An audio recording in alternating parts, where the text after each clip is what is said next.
We have a quorum. Can we get an approval of the minutes of the regular meeting from September 7th, 2011? I move approval of our minutes from September 7th. I second. Second. All those in favor? Third. Aye. Aye. Any opposed? Our first order of business is a presentation by Commissioner Deborah Shore of the Metropolitan Water Reclamation District. Thank you so much for being here.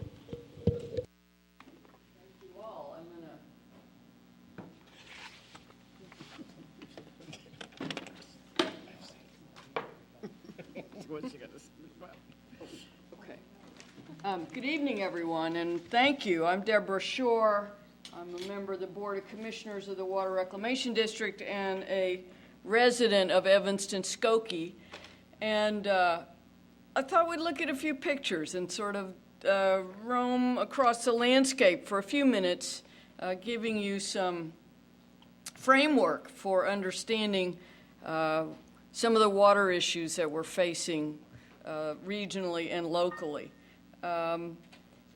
You know, water was here before we were. In all likelihood, water will be here after we're gone, but we could not be here at all without water. If you look up the 3 essential ingredients for life on Earth, the first and foremost is liquid water. And it's been noted that if you end the oil supply, the motor stops, but if you end the water supply, life stops. So I want to ask your indulgence to just read 2 paragraphs from an article that appeared in the New Yorker magazine several years ago by a writer named Michael Spector. It was called The Last Drop. And in it he wrote, "Philosophers and economists, at least since Copernicus, have noted that although no substance is more valuable than water, none is more likely to be free. In The Wealth of Nations, Adam Smith called this the diamond water paradox, that although water is essential for life, and the price of although water is essential for life and the value of diamonds is mostly aesthetic, the price of water has always been far lower than that of diamonds. Economists often argue that water should be considered a commodity like housing or food. But water possesses an intangible, even mystical quality that transcends the principles of economics. People simply don't think about it in the way that they think about transportation or clothing, and they never have. Water is precious, but not like oil, which once burned is gone forever. While there is almost no human activity that doesn't depend on water in some way, it never actually disappears. When water leaves one place, it simply goes somewhere else. Water that dinosaurs drank is still consumed by humans. Think about that. Water that dinosaurs drank is still consumed by humans. And the amount of fresh water on Earth has not changed significantly for millions of years. But that doesn't mean it's available when or where it's needed. Nearly all of the Earth's water is in the ocean. Only 3% is even theoretically available for humans to drink. Most of that is locked in polar ice caps and glaciers or deeply embedded in layers of rock. If a large bucket were to represent all the seawater on the planet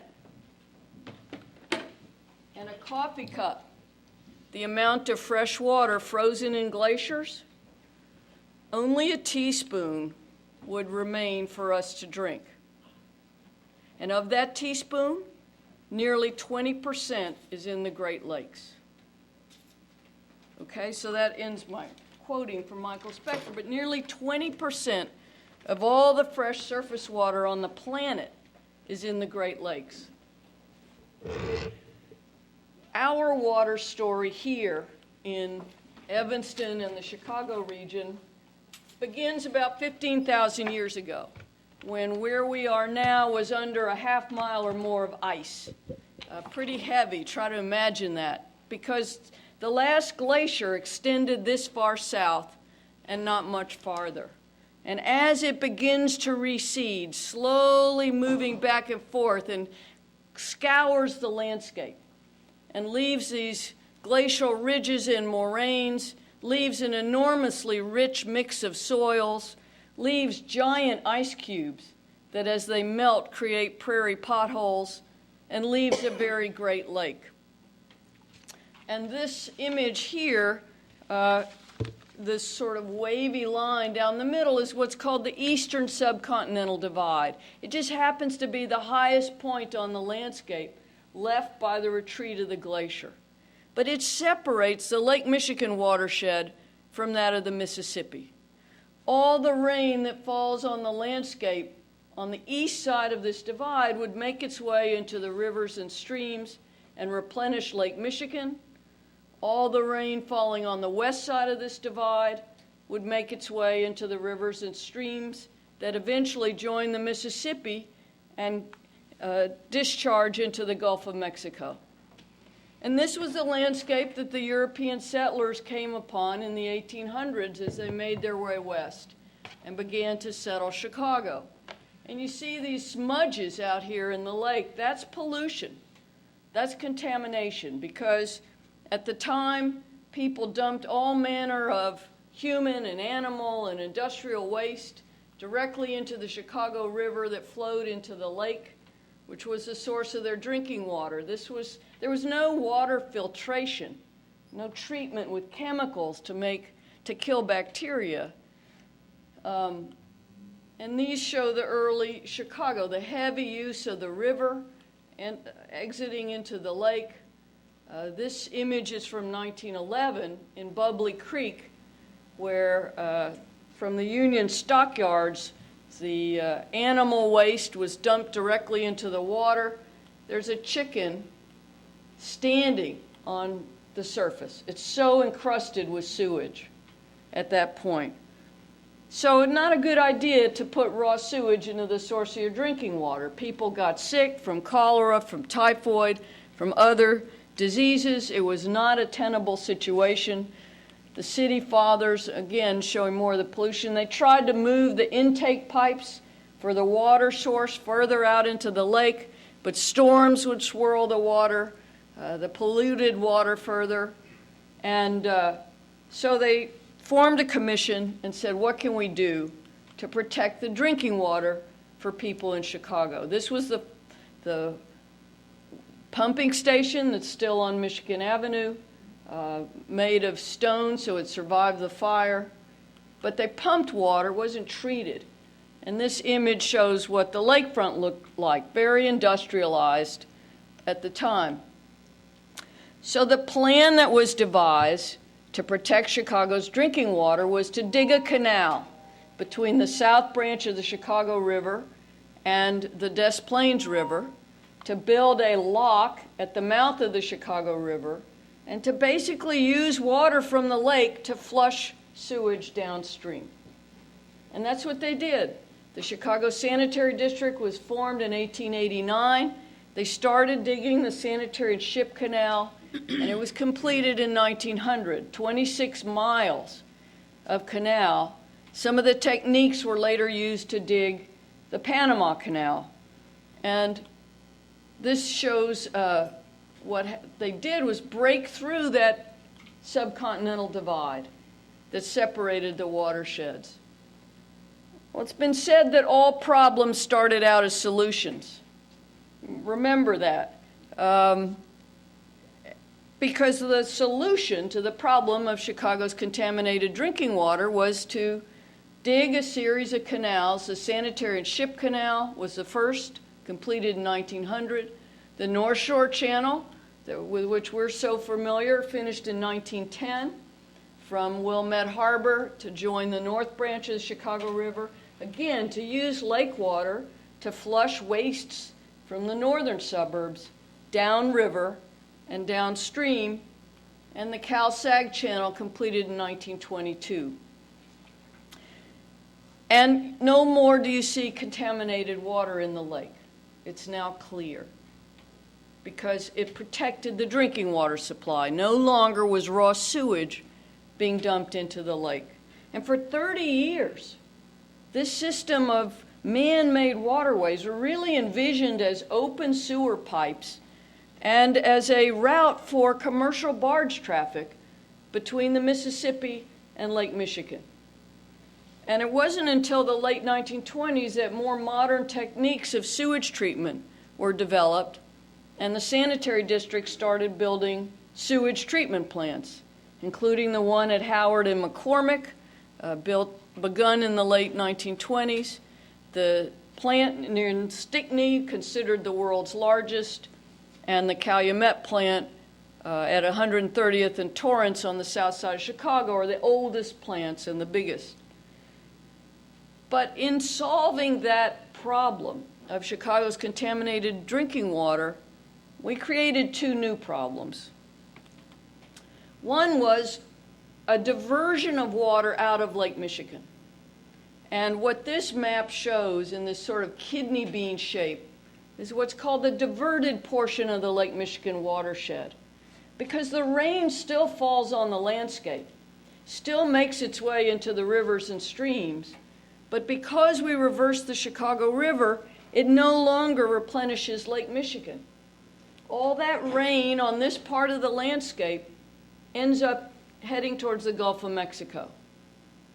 Today, Chicago alone pumps about close to 1 billion gallons a day of water out of Lake Michigan. Now it's run through filtration plants similar to what Evanston has. It's filtered, it's treated with chemicals, it's sent out through pipes to our homes and businesses where we essentially use it once.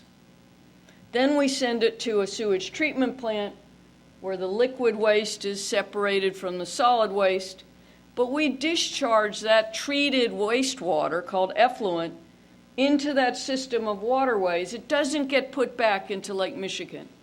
It ends up flowing down to the Gulf of Mexico. So the water that's taken out of the lake for our use and the rain that falls on this landscape are what's called the Chicago diversion, because we're taking water out of that Lake Michigan basin and not putting it back. And since 1967 alone, 30 trillion gallons of water have been diverted from Lake Michigan. This shows the very narrow strip along the lakeshore that remains within the Lake Michigan watershed. And some of it's in Evanston, so that rain falling on the landscape and measures used to capture rain and allow it to infiltrate the ground will eventually make its way into the lake and replenish the lake. But this is a landscape, certainly in much of our region, or some of our region, we've paved it over and built over it so that 42% of Cook County is now impervious surface. In some places like Des Plaines, it's 49%. And what that means is we've given the rain no place to go. We've removed the land's ability to absorb rain. I live in Evanston, Skokie, on Avers Street, just north of Church. And this is what's happening on my block, and you've probably seen this happening in many communities around here. An older home built in the 1950s was torn down, and a newer home built on that same lot. Can you see? Okay. So you see the dimensions of the older home and the newer home. The newer home is bigger. It occupies a larger footprint on the landscape. Same lot, but a bigger building. And this is what it looks like from above. So you see that bigger footprint. That increase in the built footprint of this one home is going to displace 50,000 more gallons a year of rainwater that's going to flow off of that site and into the same size pipe laid down the middle of the street probably in the 1950s. Because there are trunk lines that each municipality owns that collect stormwater if it's a combined sewer community, as Skokie is. So the stormwater mixes with the wastewater from our homes. And as you know, a pipe can only hold so much. And when we've had these heavy rains and the pipe fills up, it's either going to back up into our basements, it's happened to me twice, or overflow into nearby rivers and streams. taking contamination from the streets and some raw sewage from our homes. So 50,000 more gallons, and guess what? There are 4 teardowns on my block.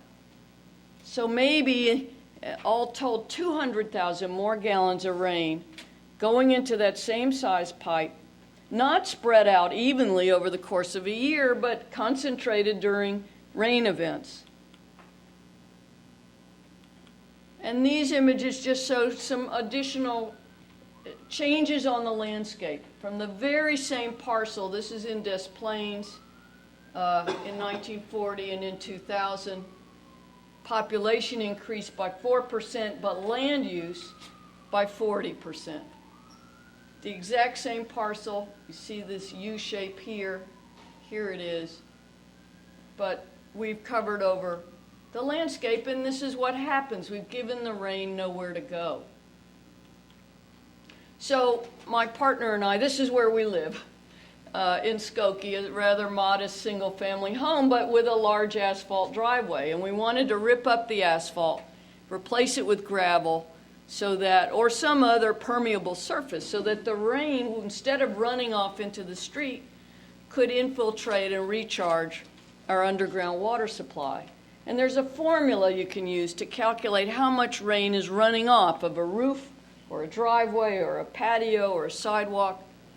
And we figured if we were able to replace our driveway with a permeable surface, it would save between 9,000 and 10,000 gallons a year that today runs into the street, collects salt and oil and contaminants, goes into the sewer, we pay to treat it, and then we send it to the Gulf of Mexico. How smart is that?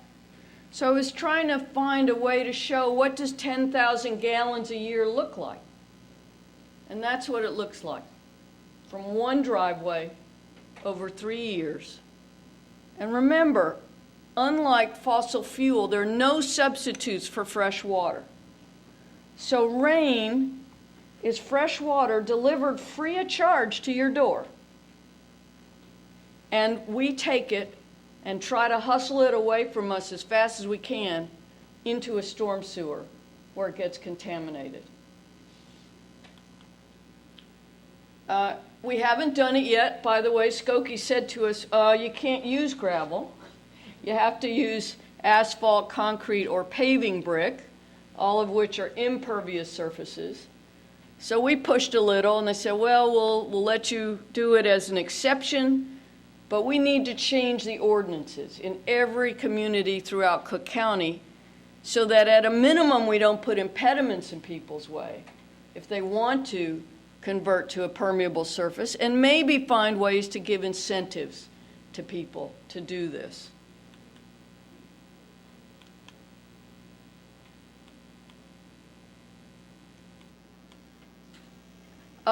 The other thing that I mentioned is when this system of canals was built in between 1889 and 1922, there was no Environmental Protection Agency.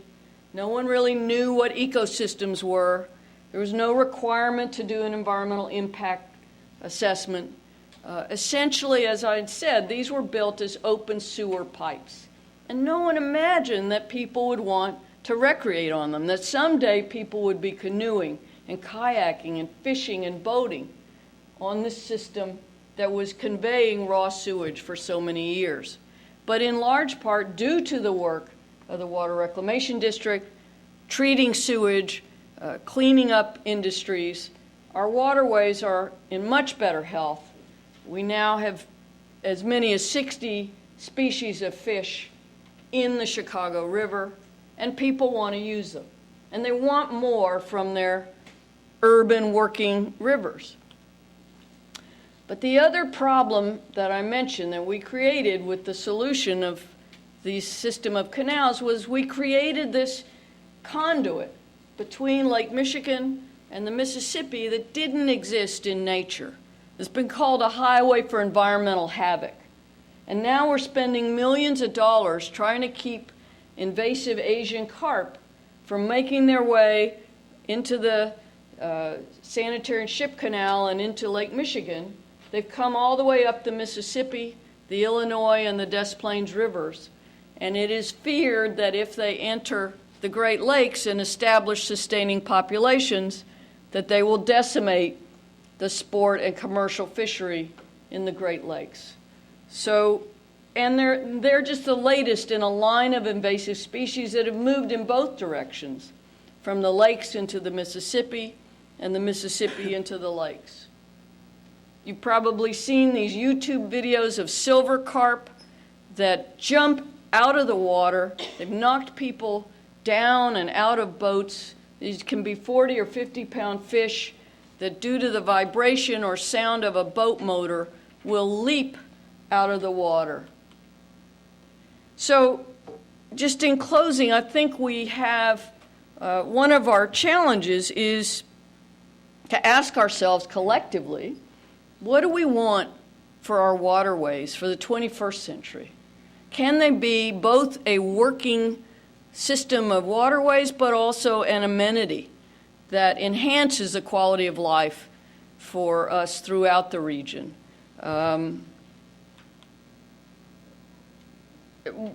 I can run through this if you like. This is a federally endangered species called the Hines emerald dragonfly. It exists in only 5 places on Earth, one of which is in the lower Des Plaines River Valley in southwest Cook and Will counties. It evolved in the Dolomite Prairie ecosystem, where groundwater moves through the limestone and emerges in seeps and rivulets from bluffs, and rare plants are there, and the dragonfly exists there. This image shows the bluffs at Lockport Prairie, and scientists have been studying the dragonfly. They think that the population in Cook County is the most genetically diverse of any, but there's a golf course nearby that Lockport Township Park District owns with a shallow well and a deep well. And the scientists found that every time they pumped water from the shallow well to fill an irrigation pond, the groundwater level dropped significantly, threatening the water supply for the dragonfly and the other creatures at Lockport Prairie. So they've been working and trying to protect a groundwater recharge area near Stateville Prison, 700 acres, that won't be developed, so that the rain will fall and recharge the groundwater. My point is this, that I think we have an obligation, being fortunate as we are to have access to this enormous source of fresh water, to see that we have adequate supplies not only for us and our children and grandchildren, but for the rest of nature, the plants and animals that are equally and utterly dependent on adequate fresh water for their survival. But the dragonfly can't show up at the zoning board hearing or other public meetings when a new development is being considered that will add more wells and more water drainage. The dragonfly can't show up and say, hey guys, remember me? I need water too. That's up to us. We are the proxy votes for nature. And so I think it's just something that the rest of the world and the rest of the nation will have their eyes on us, those of us living with access to Great Lakes water.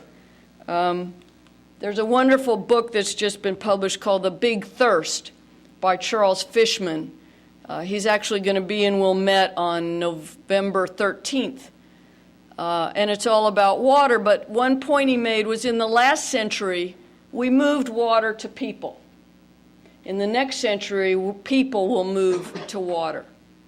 So I think we may see a significant movement of people to the Great Lakes region because of our access to fresh water and because of our transit infrastructure. That's all I have formally to say, but I'm happy to answer any questions about other things that the Water Reclamation District is up to or any other questions you may have. And thank you for your time and attention this evening. Alderman Wilson? And I guess it's not so much questions as comments, but I want to thank you for all the work that you've been doing. And sometimes I think we wonder what can happen, how bad can it be, but you're probably familiar with the Aral Sea and what's happened in Kazakhstan, where a lake essentially the size of the Great Lakes within 20 years has been basically dried up, which is somewhat unimaginable, but it just goes to show you that this thing can happen in this era and actually has happened. So I'm very interested in some of the things I've read that you've commented on or perhaps written about as far as recapturing the rainwater. I think that's important work, so I very much appreciate that, and let us know what we can do to be of assistance. So I brought some brochures about rain barrels. Many of you may know that the Water Reclamation District sells rain barrels at our cost of $51 a piece. We also are happy to work with municipalities or public works departments and sell them in bulk, 40 at a time, that if you want to resell them to Evanston residents, and you pick them up right from our Northside plant. They're a nifty way to capture the rain off of your roof, to reduce that and slow that flow into the storm sewer, to use a little bit of fresh water to water your lawn or plants or wash your car instead of potable water.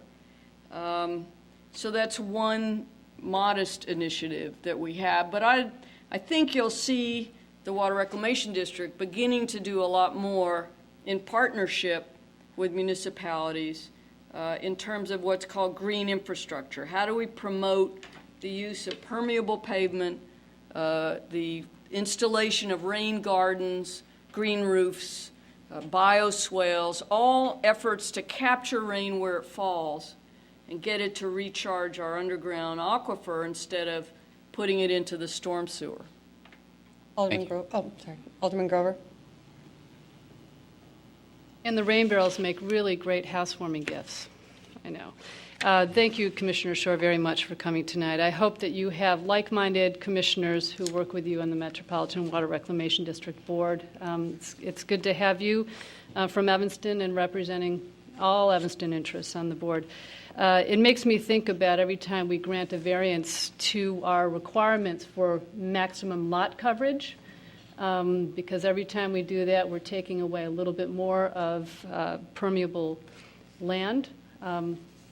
So think twice about that, I suppose.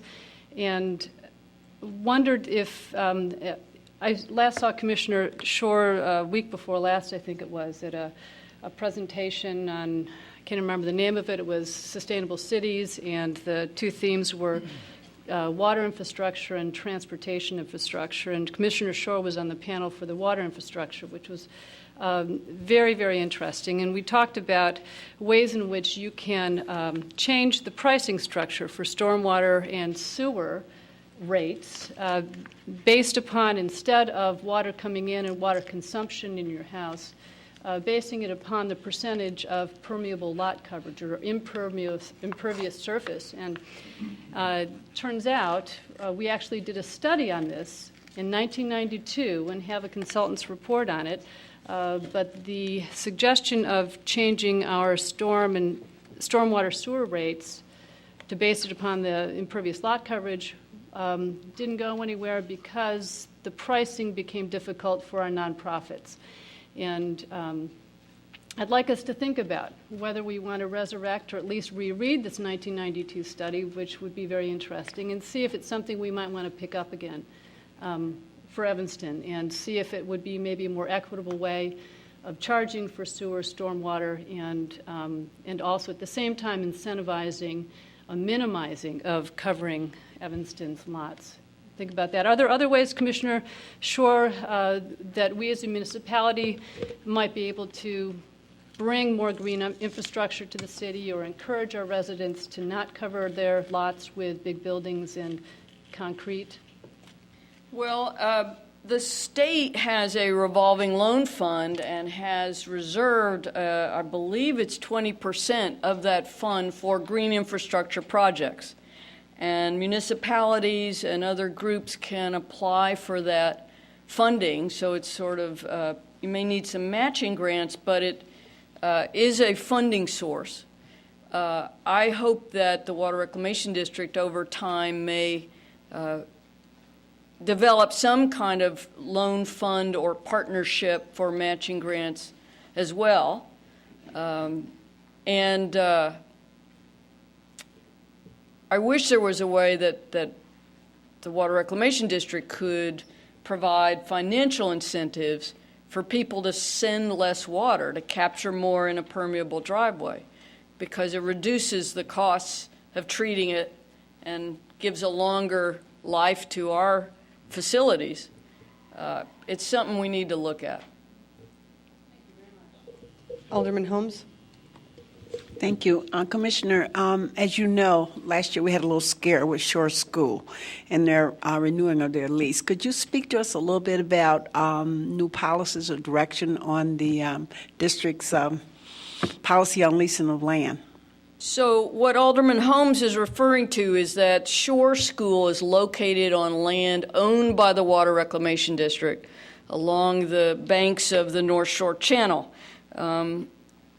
More than 50 years ago, that agency obtained a long-term lease, a 50-year lease from the district, and built a building and has provided absolutely key services to a community for all that time. Since that original lease, the Water Reclamation District, I think, had changed its statute with respect to how it deals with educational institutions, and Shore sought an extension of the lease, and through some twists and turns, we were able to get a 5-year extension. In the end, it'll be 6 years, at which time they have promised to vacate that location. The building is in some need of help. I think the roof may ultimately need to be repaired, but I don't know what the Water Reclamation District will want to do once that lease is up. We have a new executive director. In fact, I think this is one of the most promising things that's happened in my first term. Is in June we appointed a new executive director for our agency, and it's the first time in 50 years that we've gone outside the ranks of district employees for this appointment. He came from Atlanta, and prior to that, St. Louis. And his name's David St. Pierre. I hope you get a chance to meet him. And one of the things we want to do is take a comprehensive look at the district's land holdings and at our land management and ask whether we need to own all of these parcels. There's another one at Devon and McCormick that's been vacant, that's an eyesore.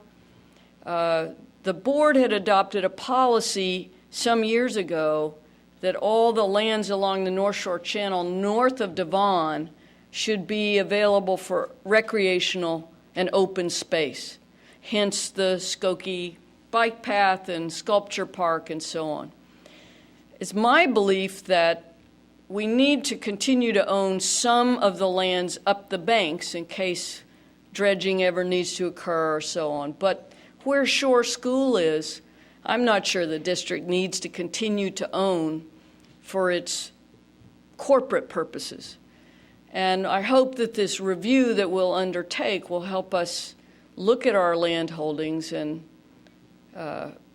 revisit what we're doing. Thank you. Alderman Fisk? Thank you, and thank you for that wonderful presentation. I absolutely found it fascinating. I had two questions. First of all, I would like to see that 1992 report that Alderman Grover referred to. I think that would be really interesting. Second thing is on the slide that you showed where part of Evanston flows or goes back into the lake rather than into the Mississippi. Is that all of Evanston? Is that actually, I think it's Ridge Road that is Ridge the Avenue? dividing, So right here, yeah. dividing line between the watersheds. Yeah, wow. That makes sense. Yeah. Because that was an old shoreline, but Right. not much of Evanston. Thanks. Yes, I'll echo my thanks for a really interesting explanation of the whole history of the system. Can you talk a little bit about gray water, and Are there things being done to use gray water? So you mentioned that all of this water is used once, and what is the policy about trying to promote use of gray water or use of the water more than once? Thank you, Alderman Nguyen. What the Alderman is talking about is, as I mentioned, we take water out of the lake, we filter it, we send it through pipes to our homes where it sits in a wheelbarrow called a toilet, waiting to capture our waste and convey it to a treatment plant. We're using potable water for that, which just doesn't make sense. So you will see, I believe, a lot of innovation in years to come to try to use rainwater or what's called gray water, which is the water from our dishwashers, from our washing machines, from our showers, to somehow flush our toilets. There was an effort to pass a bill in Springfield in the last cycle that would allow capture of rain on the exterior of homes. I don't know the specifics about whether it could be used to flush toilets. There's some tension between the plumbers and the pipe fitters. But the Metropolitan Planning Council and a number of other groups are trying to work on getting the State Department of Public Health to issue some regulations that would allow this. Whether an individual municipality can step ahead and take some action on its own, I don't know. But you will see more and more, certainly in some new developments, efforts to use gray water instead of potable water for irrigation, perhaps, and for flushing toilets, which, by the way, is one of the largest water uses in our homes.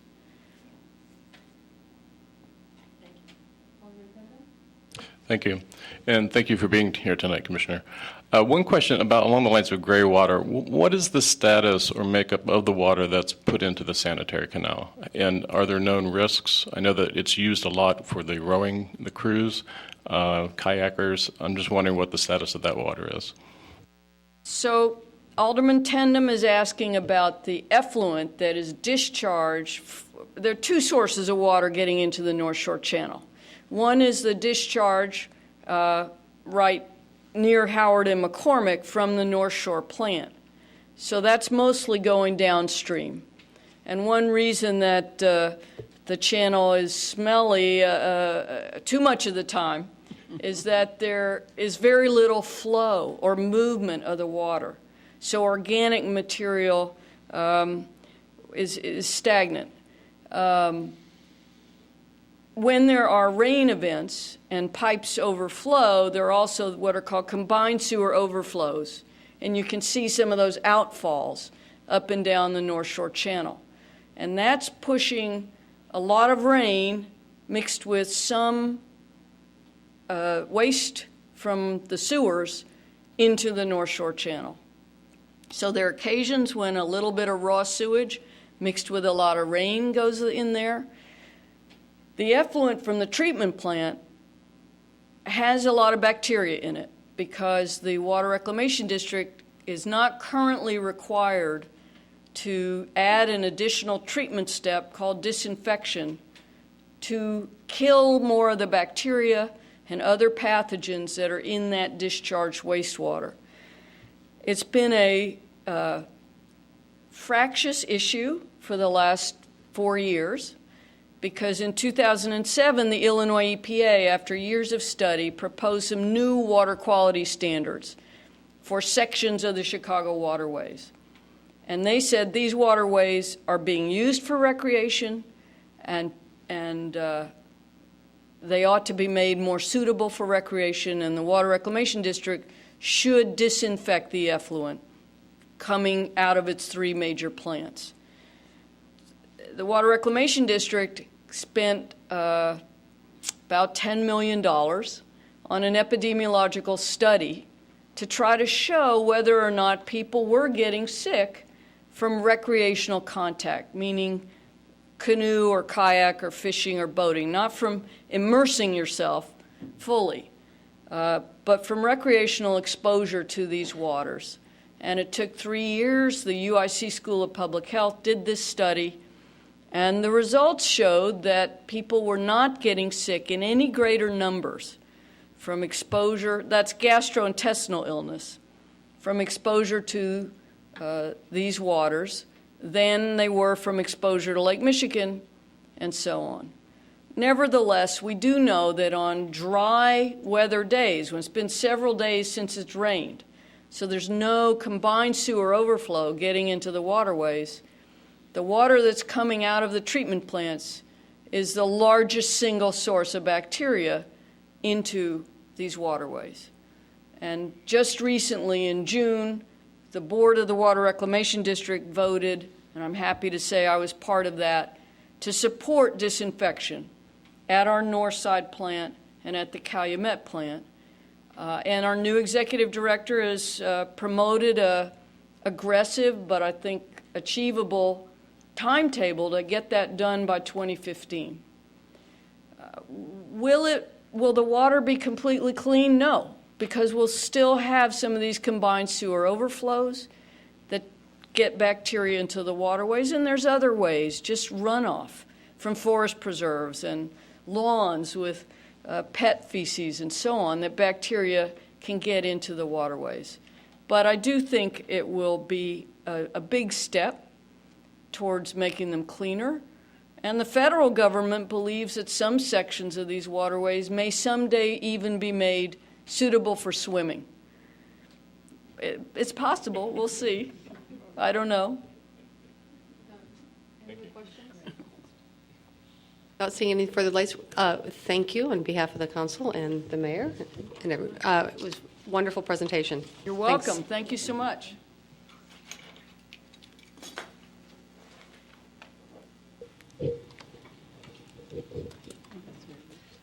Next on our agenda is the presentation by the MWEBE Development Committee, and we have Mr. Bova. And do you have a, yes, you do. Yes. Thank you, Chair and members of the committee. My name is Carl Bova, and I'm an Evanston resident, an Evanston business owner, and a member of this MWEBE Advisory Committee.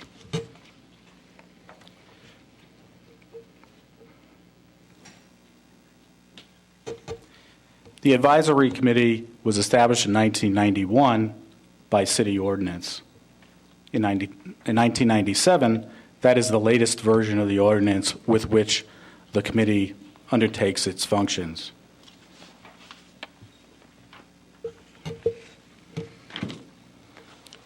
Some of the responsibilities of the committee under the aforementioned resolution includes the identification of needs of the MWEBE community. We need to address job training and employment, which is part of the local employment program. We need to ensure maximum opportunities for contracting work from the city of Evanston to the MW and EBE firms, and that is part of the 25% participation contract portion of our program. We identify additional needs from a technical, financial, and other business type needs for member organizations, or I should say, for companies. The establishment and the maintenance of a directory, and we oversee the local preference policy. Clearly, one of the purposes and goals of the program is to sustain and grow Evanston minority and women-owned businesses. This is via two major areas with respect to contracting, one being greater than $20,000, and the second is for those opportunities that are more or less task,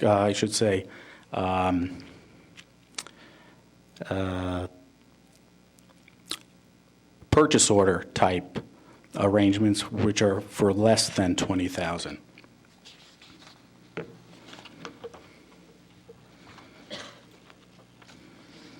We have some direct outreach and support services that we are providing, as well as contacts and an avenue for local merchants and so on, to try to establish a relationship between all of the businesses that are out there and making them aware of the opportunities that may exist in Evanston for their members. And then we refer to some of the agencies for other activities that are needed by the individual businesses. This is a sample of this year's contracting aspect of our program, which we call the EBE program itself. And as you can see, we're meeting the target of 25% total participation at 32%. And this year is down a little bit in terms of Evanston businesses, and it's probably a result of the mix of projects that changes from year to year. Next, you'll see an overview of some of the statistics, the contracts, the dollar amounts, the percentages of participation, and you can see some very important trends associated with this. The first trend is that the waivers that are granted are decreasing. That in the year 2011,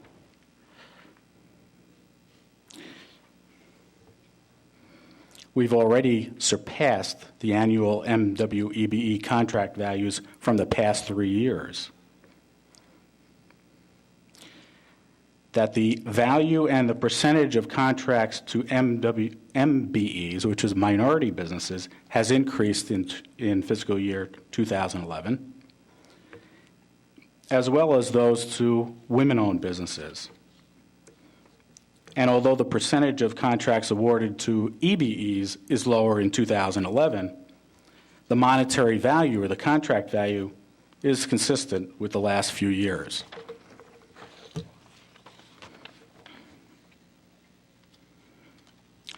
Some of the next steps to increase participation in the MWEBE program. We want to further increase solicitations, expand the local business directory, create an email notification system to all the area minority and women-owned business organizations that are out there, and build a similar distribution list for the Evanston businesses.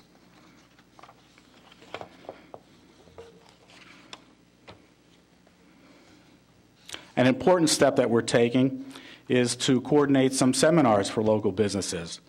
One that was held in this past April was to engage Evanston businesses with the City of Evanston's contracting practices, and that was very successful. There was a previous one, I believe, in October where some banking and small business administration contracting, or I should say loan opportunities were discussed. And then there is a second seminar scheduled for this year, which will be in November. Another important way that we can improve on the let's say advertising and the support and the promotion of Evanston businesses is for the committee itself to be a little bit more proactive in outreaching to different businesses.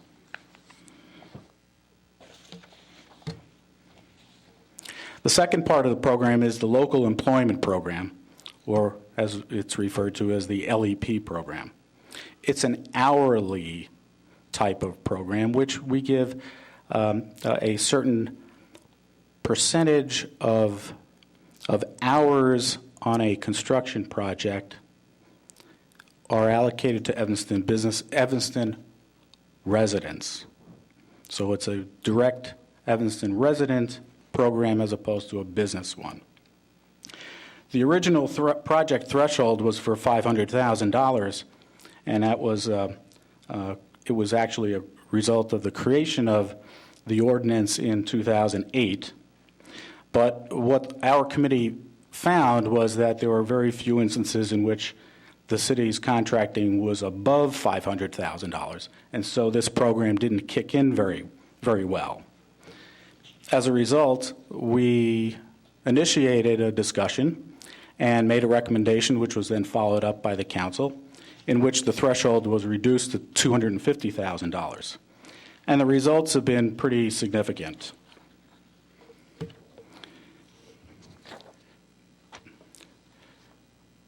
You could see here, basically, for fiscal year 2011, that the number of LEP projects has doubled.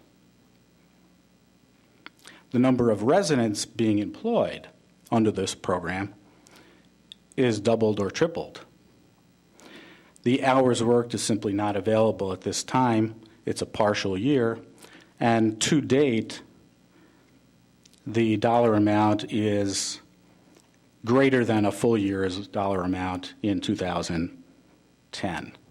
So that's a pretty significant impact on giving training opportunities, work, and earning to Evanston residents.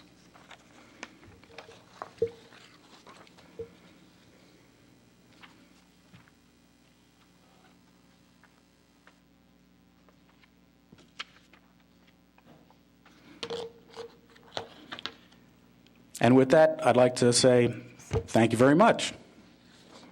Short and sweet. Do we have any questions? Alderman Grover. Thank you very much, Mr. Bove. You have members of the MWEB committee here with you as well? Shona is here. A couple of our members who are business owners are unable to attend because they've got business obligations right now. Yeah.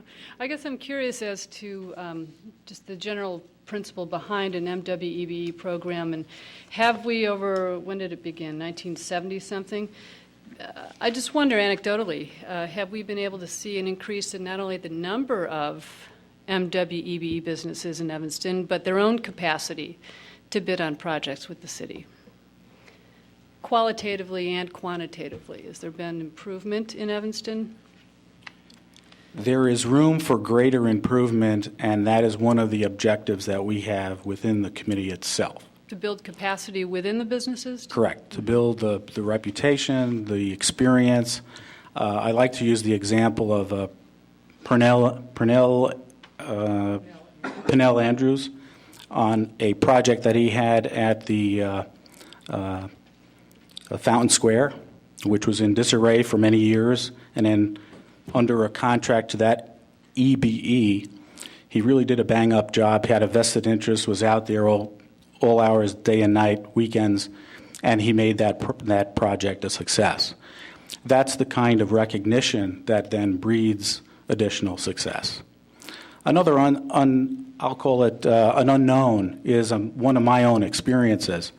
As an Evanston business, we do try to team with other prime contractors and gain a rapport in that respect. And you generally go to pre-proposal or pre-submittal meetings in which you meet and talk about the projects and whatever.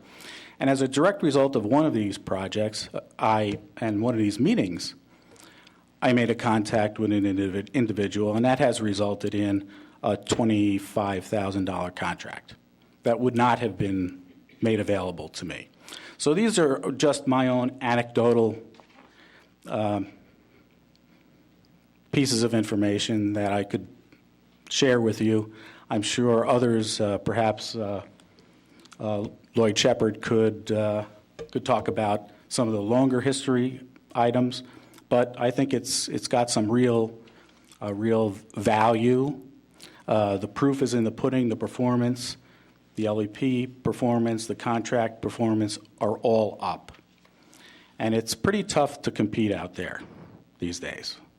So these are good signs for Evanston businesses, minorities, and women-owned businesses. Any other questions, comments? Great. Thank you so much for your time and being on the committee. Thank you. Next on our agenda is a discussion to appoint a member of the Environment Board to the Transportation Parking Committee. And Alderman Nguyen, you and I didn't speak about this before, but you're the chairperson of the committee, so do you want to make any comments, or do you just want to wait for discussion? I'll wait. I'm sorry, didn't mean to put you on the spot. But No, I'll wait for discussion. okay. Susan, would you like to speak? I'll just briefly say. Right, just come to the mic, thanks.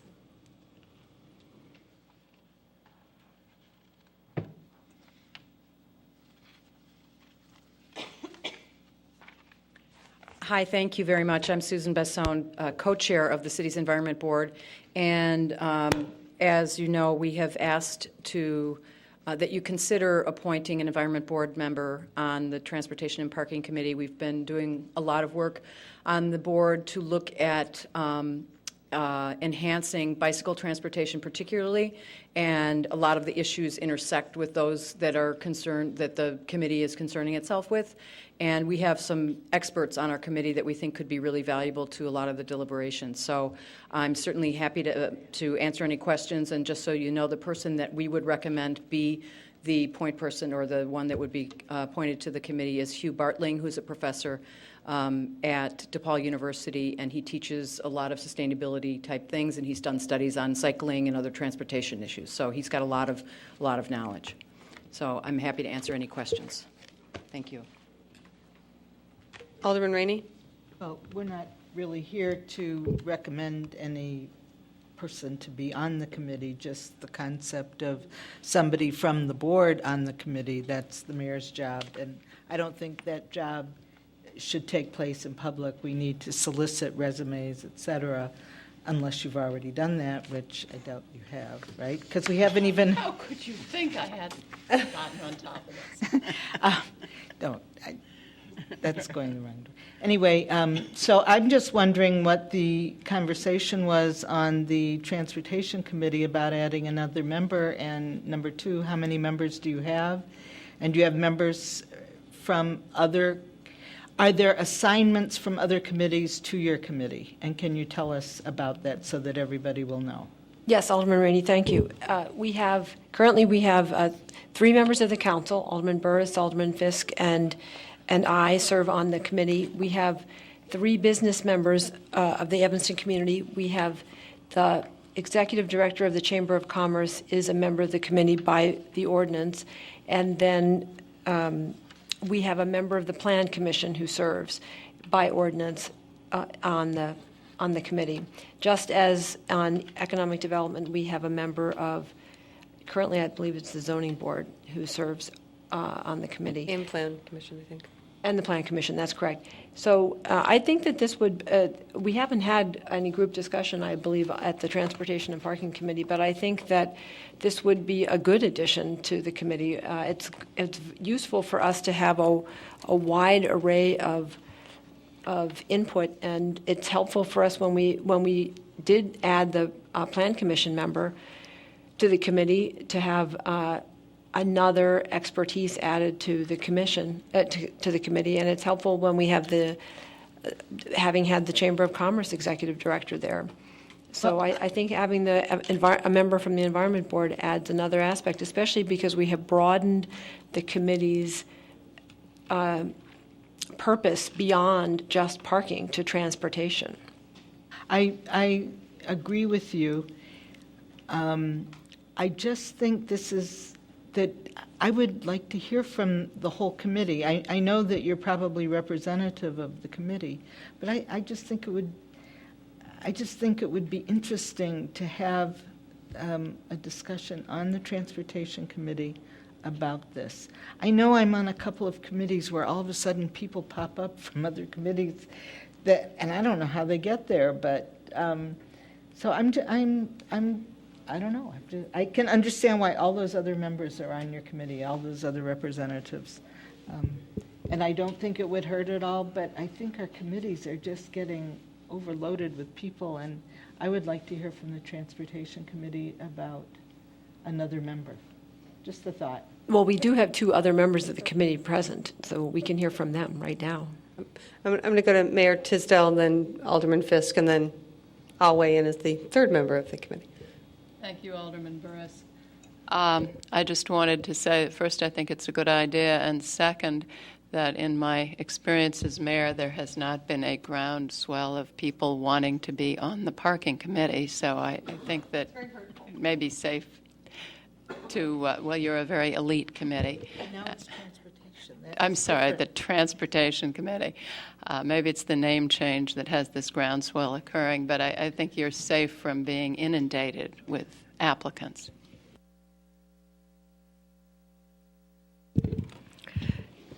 Gosh, Madam Mayor, I think we have more fun on the parking committee than on any other committee.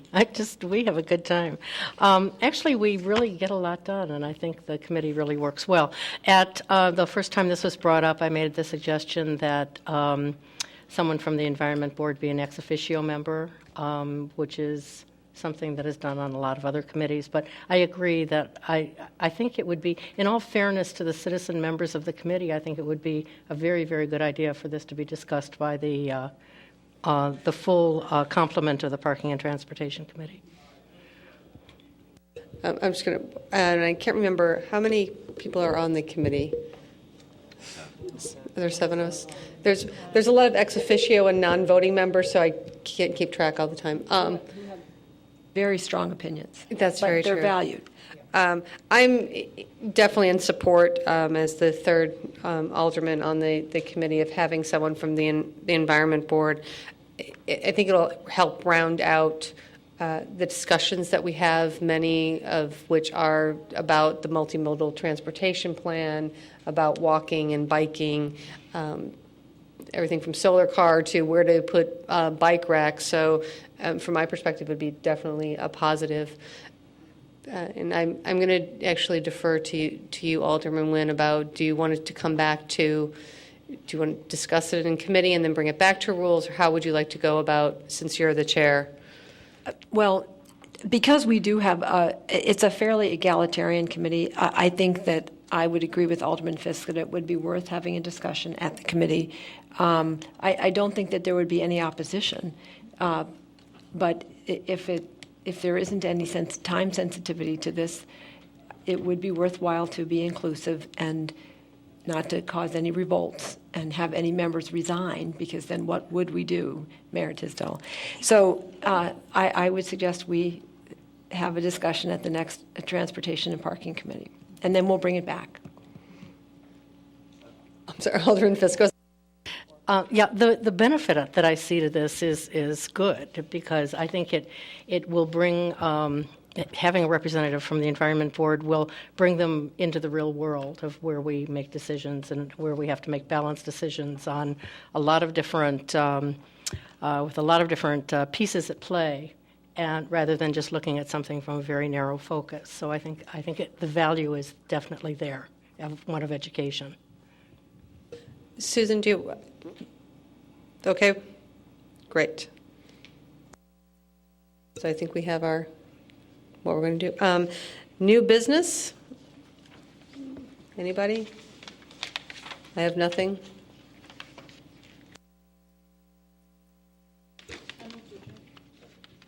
All those in favor? Aye. Opposed?